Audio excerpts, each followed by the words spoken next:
Hello guys, Chanakya platform में आप सभी का फिर से स्वागत है।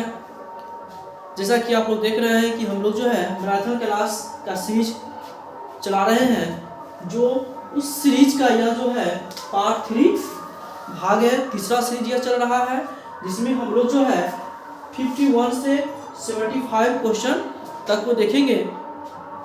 सो गाइस, मैं आपसे रिपीट कर रहा हूँ कि यदि आप इस चैनल पर पहली बार आए हैं तो इस चैनल को सब्सक्राइब करें, लाइक करें, कमेंट करें और बेल घंटी को दबा दें, ताकि आप यदि फरवरी 2022 में एग्ज़ाम देना चाहते हैं तो आपको जो एग्ज़ाम से संबंधित जो भी यहाँ पे वीडियो डाले जाएंगे वह आपसे छूटेगा नहीं, और इससे क्या होगा कि आपका एग्ज़ाम का जो प्रिपरेशन जो है, तैयारी जो है और भी अच्छा और बेहतर हो सकता है। सो गाइज, देर ना करते हुए हम वीडियो को स्टार्ट करते हैं। देखेंगे आज का 51 क्वेश्चन, किस भाषा परिवार की जनसंख्या सबसे कम है? किस भाषा परिवार की जनसंख्या सबसे कम है? तो किस परिवार की है? चीनी तिब्बती भाषा परिवार की जनसंख्या भारत में क्या है? सबसे कम है। सो गाइज, यदि अगर इसमें यह क्वेश्चन पूछता है कि किस भाषा परिवार की जनसंख्या सबसे अधिक है, तो अगर अधिक की बात होगी तो अधिक में याद रखेंगे ऑस्ट्रिक परिवार। कौन सा परिवार है? Indo European.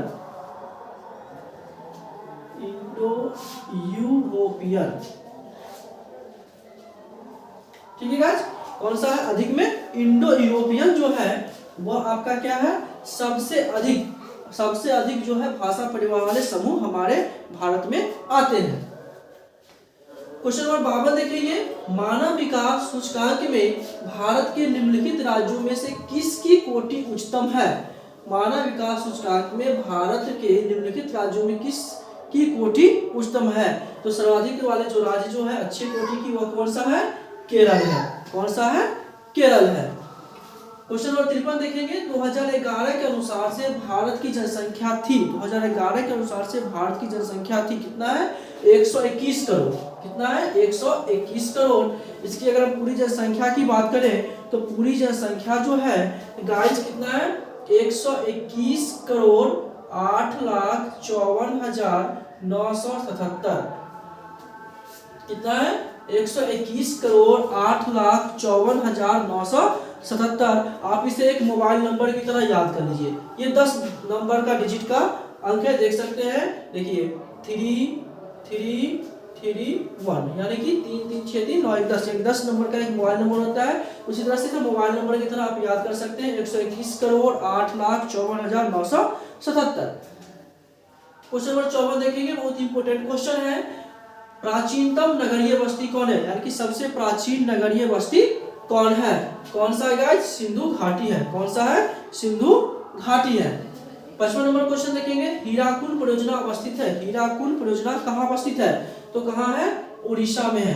कहाँ है? उड़ीसा में है गाइज। और याद रखेंगे यह किस नदी पर है? तो यह उड़ीसा में जो है महानदी पे है। किस नदी पे है? महानदी पे हीराकुंड परियोजना अवस्थित है। 56 नंबर क्वेश्चन देखेंगे, रेशेदार फसल है। रेशेदार फसल है, तो रेशेदार कौन सी फसल है? कपास है। कपास को रेशेदार फसल कहते हैं। एक और गाइस आता है जूट। जूट भी एक प्रकार का रेशेदार फसल है। क्वेश्चन नंबर 57 देखेंगे, निम्नलिखित में कौन सबसे छोटी बेसिन है? निम्नलिखित में कौन सबसे छोटी बेसिन है? तो कौन सी बेसिन है? तापी बेसिन है। तापी नदी का जो बेसिन है वह सबसे छोटा है। क्वेश्चन नंबर 58 देखेंगे, हरित क्रांति संबंधित है। हरित क्रांति संबंधित, यानी हरित क्रांति का संबंध जो है किस क्षेत्र से है? तो किस क्षेत्र से है? खाद्यान्न उत्पादन से है। खाद्यान्न उत्पादन से है, यानी कि खाने वाले अनाज से संबंधित, यानी कि उसमें पैदावार में अत्यधिक वृद्धि होने के कारण जो है हम उसे क्या कहते हैं? हरित क्रांति कहते हैं।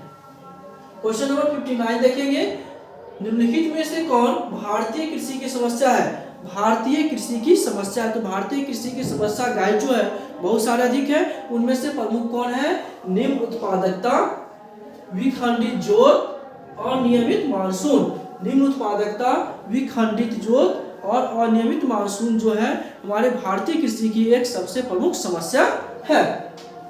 क्वेश्चन नंबर 60 देखेंगे, बहुत इंपोर्टेंट क्वेश्चन है। प्रादेशिक नियोजन का विशिष्ट लक्षण है। प्रादेशिक नियोजन का जो है विशिष्ट लक्षण क्या है? तो प्रादेशिक नियोजन का जो विशिष्ट लक्षण है वो है गाइस क्या? क्षेत्र विकास का विशेष उपागम। क्षेत्र विकास का विशेष उपागम है। क्वेश्चन नंबर 61 देखेंगे, भारतीय रेल प्रणाली को कितने मंडलों में विभाजित किया गया है? तो कितने में किया गया गाइस? 17 मंडल में विभाजित किया गया है। क्वेश्चन नंबर 62 देखेंगे, भारत में वायु सेवा शुरुआत हुई।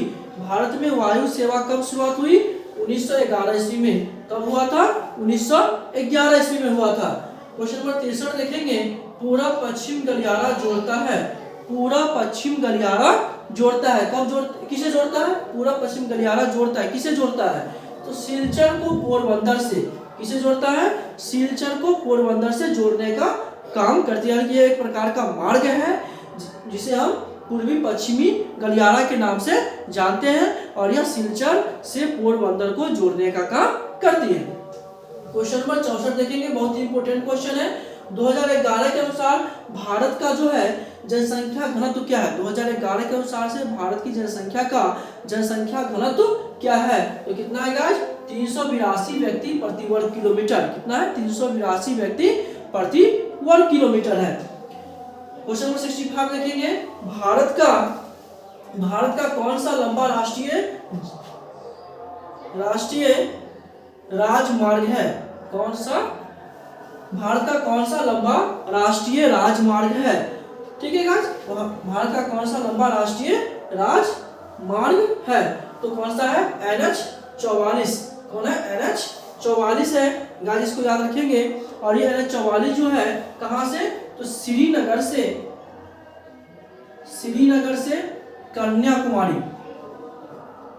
कन्याकुमारी तक यह जाती है। यानी कि यह जो है कह सकते हैं हम लोग कि यह भारत की जो है उत्तरी छोर को दक्षिणी छोर से जोड़ने का काम करती है। यानी कि यह जो राष्ट्रीय राजमार्ग है, यह जो NH यानी कि हाईवे, नेशनल हाईवे जो है, यह क्या करती है? हमारे भारत के उत्तरी छोर श्रीनगर को भारत के दक्षिणी छोर कन्याकुमारी से जोड़ने का काम करती है। नेक्स्ट है 66, डॉक्टर महबूब उल हक मूल निवासी थे। बहुत ही इंपोर्टेंट क्वेश्चन, बहुत बार पूछा जा चुका है। डॉक्टर महबूब उल हक मूल निवासी थे, तो कहाँ के थे गाइस? पाकिस्तान के थे। कहाँ के थे? पाकिस्तान के थे। 67 देखेंगे, तृतीयक आर्थिक क्रियाकलाप है। तृतीयक आर्थिक क्रियाकलाप के अंतर्गत कौन से आते हैं? तो कौन से क्षेत्र आते हैं? व्यापार। कौन से क्षेत्र आते हैं? व्यापार को तृतीयक एक्टिविटीज में शामिल किया जाता है। 68 देखेंगे, निम्नलिखित में से कौन सघन जनसंख्या वाला है? निम्नलिखित में से कौन सघन जनसंख्या वाला क्षेत्र है? तो कौन सा है गाइस? दक्षिण पूर्वी एशिया है। कौन सा है? दक्षिण पूर्वी एशिया है। नेक्स्ट देखेंगे, पनामा नहर जोड़ती है। पनामा नहर किसे जोड़ती है? तो प्रशांत महासागर को अटलांटिक महासागर से जोड़ती है। किसे जोड़ती है? पनामा नहर को जो है प्रशांत महासागर को अटलांटिक महासागर से जोड़ती है। नेक्स्ट देखेंगे 70 में, निम्न में से कौन सा राज्य तेल क्षेत्र से संबंधित है? निम्न में से कौन सा राज्य जो है तेल क्षेत्र से संबंधित है? तो कौन सा है? असम है। कौन सा क्षेत्र है? असम जो है तेल क्षेत्र से संबंधित राज्य है।